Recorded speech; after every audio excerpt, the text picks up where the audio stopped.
Our next speaker have been working in NVM for 2.5 years now, and I have to say I was always really amazed how Anya managed to get through all the challenges and the new skills. And personally, I know I've been challenging her over and over and over again with the new things, asking for more and for more and for more. And she always just kept providing, which was amazing. So if there's someone that can tell you how to be brave and how to put that bravery into action and to change your life for better, it's Anna Linke. Thank you, Peter.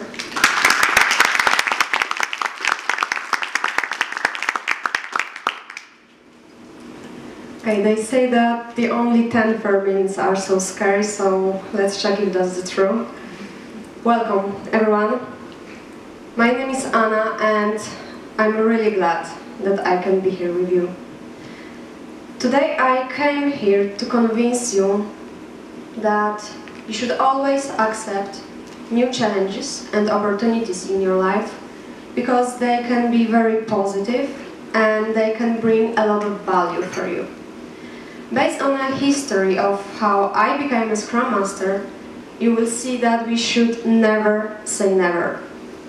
Because sometimes everything we need is just 20 seconds of bravery to accept new challenges. I will tell you about 3 situations from my life which show that we are always able to do and achieve much more than we think we can.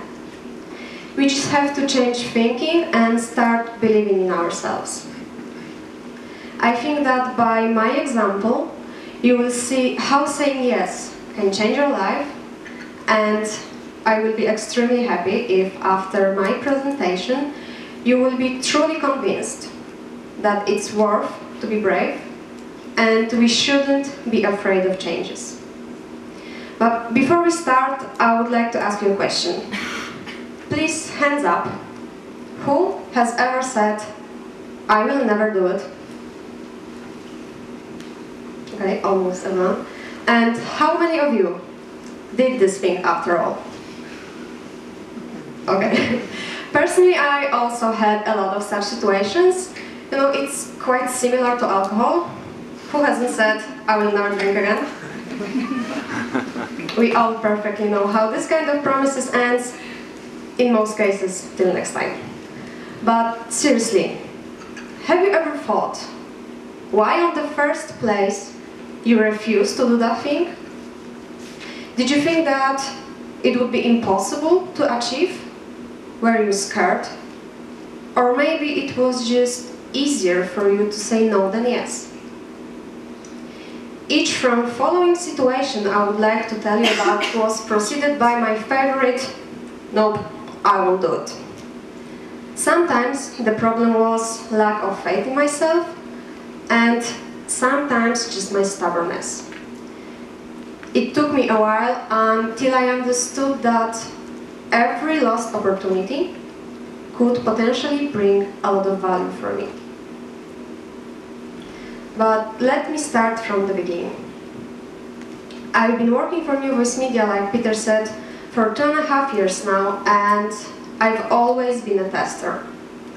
I started this position straight after my university without any previous experience, and I have to say that it wasn't easy. I had no idea what should I do. But after a million stupid questions, hours spent with my guys from my team trying to show and explain me our system, and let's be honest, a lot of bugs and screw-ups passed to production, I finally got it. Every day I was getting better and better and felt more comfortable in my role. And I think that I was really good at this. I felt like a right person in the right place. And trust me, on that time, I really didn't want to and didn't even think of changing my position. I finally found my comfort zone, felt really nice in this, and really didn't want to step out of it. Yeah, right. As you can imagine, it didn't last long. Suddenly we started growing very rapidly as a company, and we had to hire a lot of new people to our Wrocław office.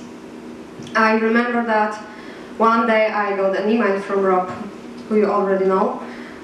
It was very short, but on the other hand it was very concise. Hi Anna, today at 3 p.m. we are running a job interview with a candidate for a tester position. Below you will find all details. And that was it. That for the first time I freak out and say, hell no, nope, no way, I'm never gonna do it. I was reading this email over and over again, having a million thoughts in my head. Can I handle it? And let's face the truth, am I experienced enough to run a job interview? And what about the language? What if I won't be able to answer candidate's question? I was literally scared to death, convinced it will be a complete disaster. And how did it go? Of course, it wasn't perfect, but on the other hand, it wasn't that scary. Maybe because it was just a Skype call, and I was sitting there, smiling and trying to look as professional as I could, and Rob was asking all questions. But hey, that was my first job interview. Maybe for others it wouldn't be anything spectacular, but for me it was a pretty big deal. On the second interview, I was brave enough to ask one question. I was thinking about the whole interview. And of course, it wasn't anything scary, and after all, it wasn't me being interviewed. After a couple of more calls and face-to-face interviews, I started to really enjoy them. This is a really great opportunity for me to observe people, their behavior and their non-verbal communication. Currently, running job interviews is one of my most favorite activities at work, and I'm really glad that on that day, when I got this email from Rob, I found that bravery in myself and I took part in it. Second situation I want to tell you about wasn't that easy. It took me much more longer to accept it and started to see it as a great opportunity for me. Around 1.5 years ago, we had our first job interview for Scrum Master position to our Wrocław office. Before that, I've never had contact with any Scrum Master and honestly didn't know much about it. And my curiosity was satisfied, even too much. At the end of the job interview, I had only one question in my mind. How on earth anyone is willing to pay for something like that?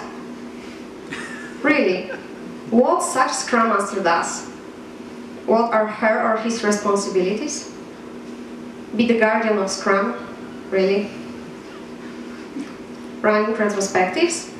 Everyone can do that, I thought. Organizing meetings? Seriously? But thankfully it wasn't only my decision, and we hired Veronica. But I was still a little bit sarcastic to that point, to be honest. Even after having Veronica as our own Scrum Master for 3 months, I couldn't understand it completely and see any great value in it. And bang, as you can imagine, my reaction when I was asked if I can be a Scrum Master for my team. I think that Peter asked me about that, and I might have started laughing at my first reaction, but straight after that there was, no, forget about it. Hello, I'm never gonna be a Scrum Master. Veronica had to take different team, and our managers thought that apparently I will be a great candidate for that role. But I had only one thought in my head, that I would be a hypocrite by taking this position after the writing of it. And what on earth I was supposed to do as a Scrum Master? And by the way, I have a question. Do we have any Scrum Masters here? Hands up. Okay. Sorry. So, question for you guys. Have you ever tried to explain to your parents what do you do at work? No. Okay, I've tried twice, there won't be third time. My mom, during my best efforts in explanation of something like that, and my father, on the other hand, tried to be more professional, and at least he was nodding all the time and smiling, but I can bet that he was thinking something completely different. Yeah, and that was it. That was my biggest concern when I was thinking about taking that role. Doing a real work. I think that generally I have a great problem with the way how other people perceive me at work. I don't think that I'm the only one who likes to complete something during the day, check all fields from a really long to-do list. We have this strange feeling that if we don't deliver something palpable at the end of the day, we haven't worked properly. As a very technical person, I had this thought in my head, how other people will perceive my work if I won't deliver any daily results. As a tester, I had much more opportunities to do something. Tested a whole story, write a bunch of new test cases, or update Jira with all necessary information. And as a Scrum Master, what I complete as a Scrum Master on a daily basis. I had a lot of doubts. I was talking to a lot of people, asking for their advice and opinion, and all I heard it was, "Yeah, give it a go, it will be great, you will love it. And even if not, you can always go back to testing." So, in this situation, you have literally nothing to lose. I wasn't completely convinced about that, but one day I said, yeah, okay, whatever. I agree, I will take Scrum Mastery as my second role. And I won't lie to you that it was the best decision in my life. I had no idea what should I do. What actions should I take? And what's the most important, what my team wants from me. But thankfully I wasn't alone. I had great support from Veronica, our previous Scrum Master, from Peter, my manager, and what's most important, from my team. They gave me this feeling that for them I'm the best Scrum Master in the world, and even if I'm not perfect, they always will be on my side. And what's more, I had and actually still have a great support from our Scrum Master community. This is our very unique chance to meet with other Scrum Masters in our company and share with our pains and any kind of our sides from everyday work. And thanks to all of these amazing people, my beginnings as a Scrum Master weren't that scary. Because I was still the only one tester in the team, I couldn't quit it completely.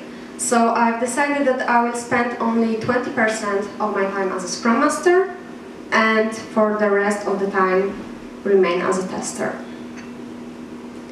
And to my surprise, only these 20% were enough to change my attitude. I started to pay more attention to our work, started to see small issues that can be improved to make our work better. And what's most important, I started to observe people, their behavior and non-verbal communication. And I think that what brought me the most value, I also started to observe my teammates' personalities. With the time, it started to be a real fun to run all these meetings. Of course, not everything were perfect. I remember that a lot of first retrospectives were just sticking the posting cards on the flip chart without any actions or conclusions, but with a time and a lot of meetings with my team where we were talking what they want from me. I think that I finally got it. I understood what they need from me, and now I know how I can run this meeting, that they will bring any value for them. Because sometimes all I needed was a small amount of time, just to sit in silence and think. Think about current situation in our team, look at all metrics of our work, and come up with any cool idea how I can help them to improve our process. When 6 months ago we joined Agnieszka, our new tester,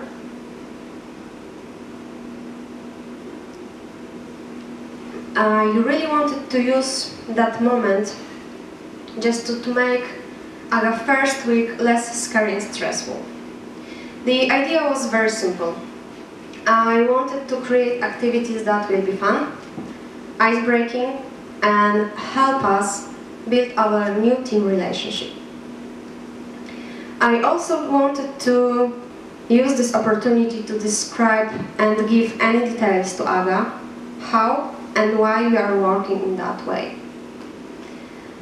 But before I will start talking about this event, because I think that it went incredibly well, I would really like to introduce you to people without whom it wouldn't have any sense. So please welcome the billing team, my team. Agnieszka, she's our tester, and actually she's the person who sparked off the idea of running this workshop. Even though she's with us for a couple of months, we really can't imagine our team without her.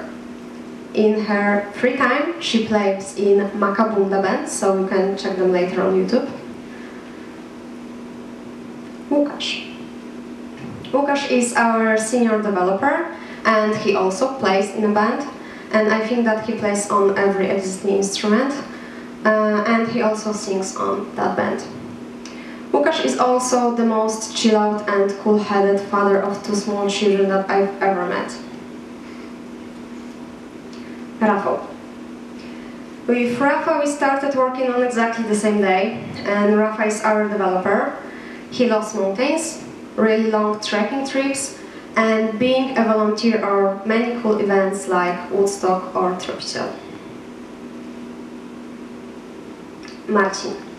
Marcin is our second senior developer, and he's the biggest introvert I've ever met.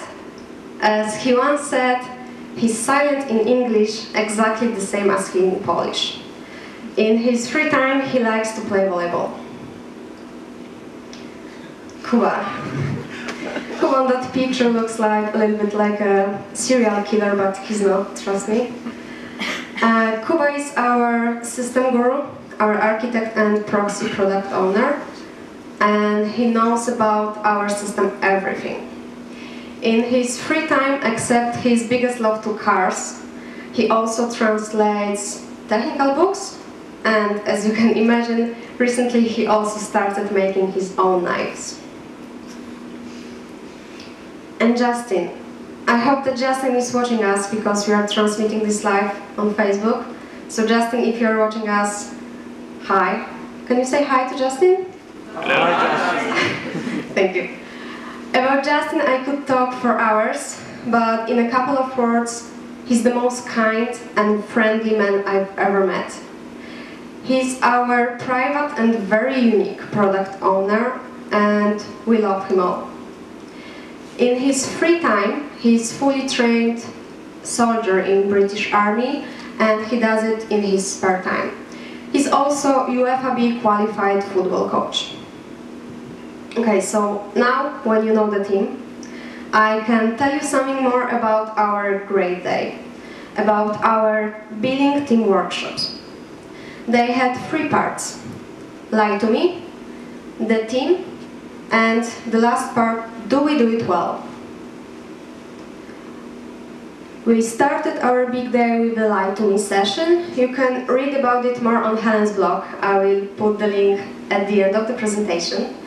But basically this is really fun activity based on 4 histories of every team member, where 3 stories are the truth and 1 is a lie. So the idea is very simple. Firstly, we have to guess whose stories are they, and then try to guess which story is a lie. Here you can see all our stories. And this is a really great icebreaker and a starter for a conversation with a person you don't know well yet. And I have to say that it worked perfectly. There was so much laugh and fun while we were reading our stories, and sometimes we were really impressed by our life adventures. Second on our list was the team We Are Number One. This activity was more than in a way of contributing how great we are, and just to give Aga a little bit this description, let's say, how and why we are the best team in US media. So the first part of it was a little bit, let's say, maybe small advertisement of how cool we are. And the second part, it was more like an art challenge. I was really afraid of that part, because guys so far weren't very keen on drawing, but I think that they did an amazing work. I divided them into 2 groups. So first one had to come up with the team name and team mascot, and the second one with the team slogan and logo. I don't think that I will tell you anything more. You can just judge it by yourself looking at the pictures. So here we have the team name, the team Cheddar. If you're wondering why, Justin told us that in US slang, cheddar means money. And because we are the billing team and somehow we are connected with the money, we decided just to go with that way. And of course, with the cheddar is the mouse. So our mascot was a really cute mouse sitting on a bunch of monies. And here you have the team logo and team slogan. So slogan, show me the money. And our logo, just a bunch of keys with all currencies. I think that they have a really exceptional art skills. Okay, and the last one. The last session was more process-oriented, and I think that it was the most intense one. I wanted to use this moment to describe maybe not every, but the most important working ceremonies that we do every day, and just to give Aga full details and try to explain her the most how we are working. So as you can see on the picture, I chose the stand-up planning session, story writing, retrospective, knowledge sharing, pair programming. During explanation of each working practices, we also at the end of each part spent a little bit more time on coming up with any cool ideas how we can still improve our work. So all the ideas are on the colorful stickies you can see on the board. And I think that it was a really amazing moment for me, just to see how passionately and emotionally our team is speaking about our work. On that moment, I understand that even we are not perfect, and of course we have a lot of things to improve, we actually love our work, and what's the most important, we really enjoy working with each other. And I think that it doesn't happen that often nowadays. Recently we had a very cool question and answer session with Helen, and she asked us a really cool question. How do you know you had a really great day at work? And on that moment, I realized how much I've changed. How my thinking about my work is different than a year ago. As a tester, I would probably say that finish everything that I have planned for that day. I don't know, maybe finish testing whole story, but basically all very technical things completed with the previously set plan. And what I say now? I said that right now the most important thing for me is just spending time with people, observing their behavior, and what's the most important, making sure that every day we are a step forward in our team collaboration, that make sure that we head in the same direction and that we have the same goals. After a year now, when I'm a Scrum Master, I'm extremely glad to all of these people who convinced me on that day to accept this role. Even though I still like to test from time to time, but I think that Scrum Master is my place. Actually, during preparation for this conference, I was asked if I could take another team. And this time, after only 1 second of hesitation, I said, yeah, no problem. But I will be only half-time Scrum Master for them because I still have different responsibilities in building team. But I'm really happy that I did it, and to be honest, I'm slowly started to think to move to full-time Scrum Mastery and quit testing. So, who would have thought? And the last situation, you may wonder what's more I can tell you about, so the answer is right in front of you.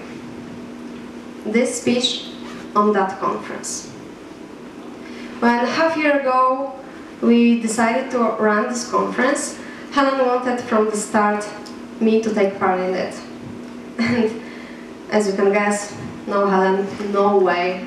I'm never gonna stand in front of a whole room of new people and share with them my story. Because how on earth they would really like to listen to me? My story isn't that interesting. But again, I was talking to a lot of people asking for their opinion, and what was different, it was that this time I was reached in 2 previous similar decision and situation in my life. So I had this itching thought in my head that, of course, even if this will be completely scary, at the end I would still regret it not taking part in it. So one day I came to work, called Helen and took 20 seconds of bravery and said very quickly, okay Helen, I will do it, I will take part in Personal Agile Day. And that was it, I said it. I didn't have any option but do it. And I'm really happy that I did it, even though I'm still shaking and actually considering running out from here with a scream. I'm really happy because I think that, again, I proved to myself that I can do much more than I think I can. Sometimes I just have to take that bravery and risk. But I'm really happy because I think that I did another step forward in my career and gain a really, really great memories.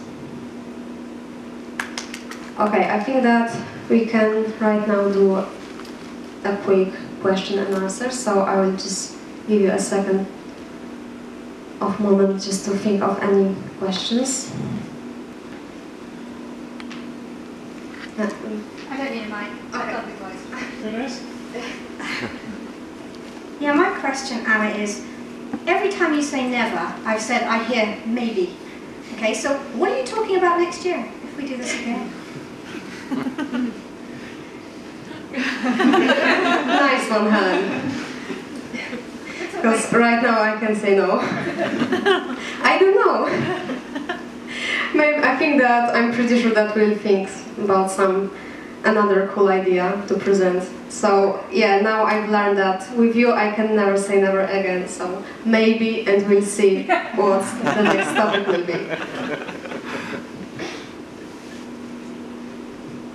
Okay, bad question. Hi. most with moving with that change forward?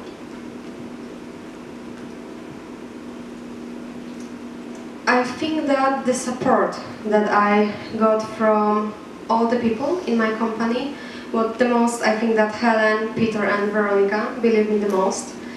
And I remember that once I sit with Veronica in 1 hour conference room and said that, Veronica, I have no idea what should I do. Literally. You know what my attitude was to Scrum Mastery, and now I'm a Scrum Master. So help me to understand it, because if I said yes, I would really like to do it, maybe not perfectly, but at least correctly.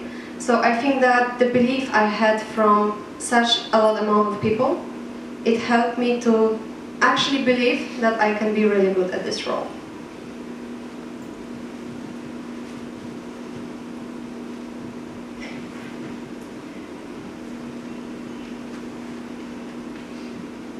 Thanks. So I wanted to ask you, how did it change your personal life as well? Because you said you were pretty technical, but now you're a Scrum Master. This is a very different role. So did it affect you personally as well, and how? I think that it affected most my communication skills, because now when I'm a Scrum Master, I just have to pay attention to this. So I'm much more aware of my non-verbal communication, which I think that this is the best topic that I can still learn, because it helps me a lot with working with other people. And I think that these communication skills improved also my personal life, because now I can pay more attention during even the normal talk with my friends or my family, and I can just spot all these small gestures and their attitude, and I think that this is a really great value basically in my also private life.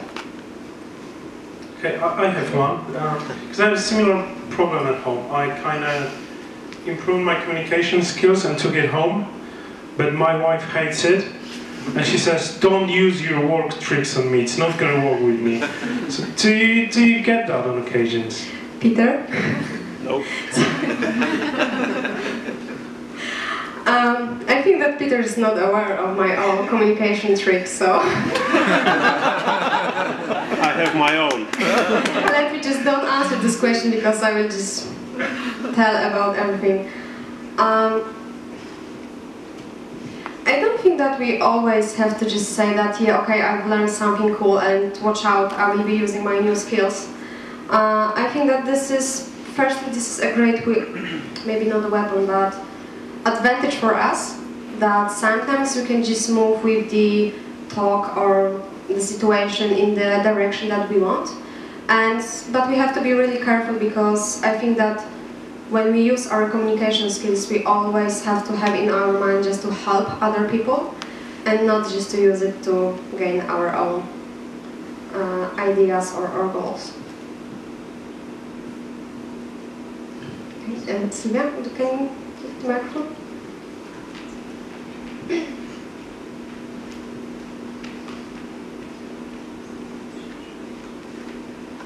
Just going to your 20 seconds of bravery, which I can really relate to, because I've done exactly the same thing with that. Do you, or have you noticed that people around you, whether at work or in your personal life, are also starting to do that 20-second of bravery thing and try things that might have scared them, because I've seen you do that and succeed? I think that maybe they're just not aware of that they're using just 20 seconds of bravery, but I think that we are starting to be very open-minded, and this is exactly what Rob said. We have a lot of situations and issues that are not in the borders of our skills or our job description, let's say. So I think that right now I have this feeling that whenever we have any problems and we don't know who's supposed to take that, I think that my teammates are more brave, and they've started just to volunteer, yeah, okay, I can do it.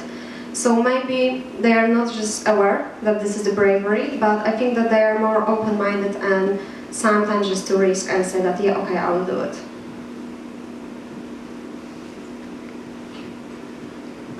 At the time of making the change, you were the only testing specialist on the team, right? Yes. So how did you support the team in taking responsibility and ownership of this particular part of their work?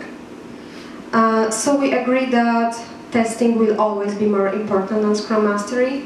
So even I said that I divided my time to 20 to 80%, but it's not exactly the truth, because sometimes there were weeks that I couldn't do any hour of Scrum Mastery because we had such huge amount of things to test and work. So I spoke to them and we agreed that, together we agreed that we will focus on always on testing, because this is our actual work. And even if we sometimes don't have a retro or something like that, it's okay. So I just always put testing up to Scrum Mastery, but now when we have our second tester, Agnieszka, which I shouldn't actually say second tester, because I'm starting to quitting again. So I think that this situation is much, much better. Thanks. Any more questions?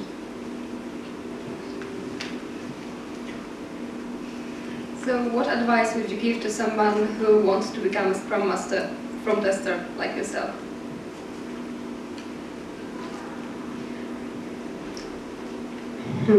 I would say that the most thing with Scrum Master is communication. I know that Rob was talking over and over again about communication, but I also think that this is the most important part.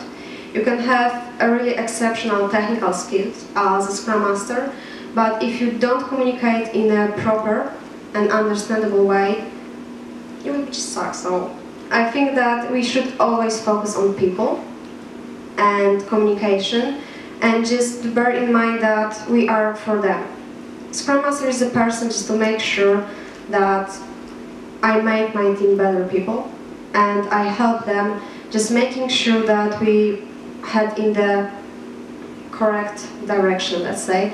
And every day we are just focusing on improving our work and making sure that we really enjoy it and we are just effective in our work. So I would definitely start from communication skills. Okay, I think we can move because it's not over. Okay, so at the end of my talk, I would like to give you homework. So next time in the future, if you will face any similar opportunity like I had, just one favor, just do me one favor. Think about me and this presentation. And this time, just don't say no. Just be brave, and on that opportunity say yes. Because you will see that the hardest part is just say yes. About the rest you will worry later. So really, next time, remember just to be brave and say yes to new challenges. And just try to live with Fred DeVito motto: if it doesn't challenge you, it won't change you. And at the very best end, I would like to thank Helen and Veronica, because I think that if not Helen and Veronica, I wouldn't be here. I got tremendous support from Helen. I think that she's the person who believed in me the most. So, like I said in the presentation, here you have the link for Helen's blog. You can read there about a lot of cool stuff.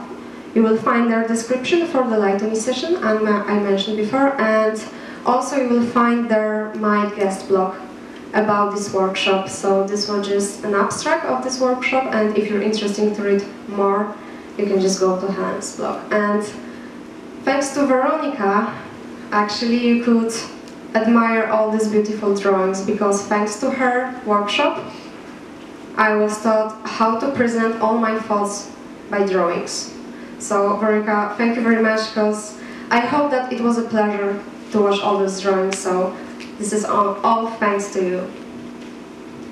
Okay, so I think that's it. I just have one ask for you. Just don't leave your seats. I will just take a selfie with you. And you can find them on Twitter and Facebook with hashtag #WrocławAgileDay. So I really recommend you to put all things from today's photos, comments with these hashtags, so you can just group them in one place. So just stay still.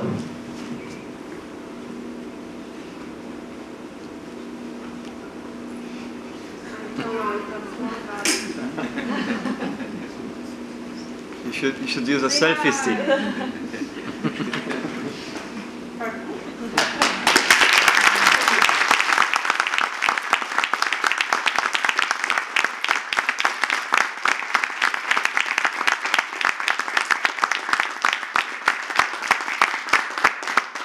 And if you will have any more questions, just grab me during the coffee breaks. I will be really happy to speak with you. Thank you once again.